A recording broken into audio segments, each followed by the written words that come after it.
অসমৰ বাজেটত আমি যিটো কেন্দ্ৰীয় চৰকাৰৰ পৰা কৰৰ অংশ পাওঁ তাক অহা 5 বছৰৰ কাৰণে 3.12% পৰা 3.25% বৃদ্ধি কৰিছে।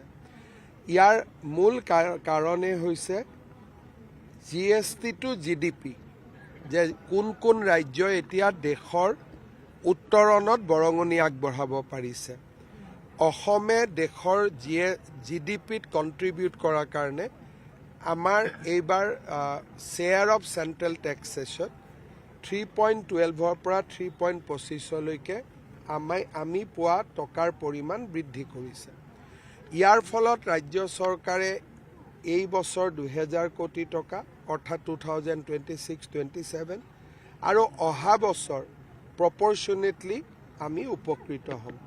অহা বছৰ অসমৰ কাৰণে যিটো ট্ৰান্সফাৰ অফ টেক্স বাজেটত 49,500 crore ৰখা হৈছে against 43,000 of this year. So' next year Assam will be benefited by a increase of 5,000 crore।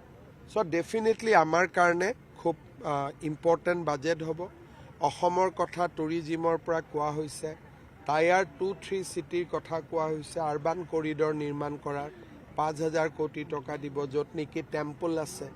চ' বাজেটত বহুতবিলাক বস্তু সোমাই আছে, যাৰ পৰা অসমে ফুল্লি এডভান্টেজ ল'ব পাৰিব। আপুনি বিচৰা বাতৰি পাব কেৱল নিউজ 18 এপত। নিউজ 18 এপ ডাউনলোড কৰিবলৈ স্কেন কৰক এই QR কোড। গুগল প্লে ষ্টৰতো পাব এই নিউজ 18 এপ।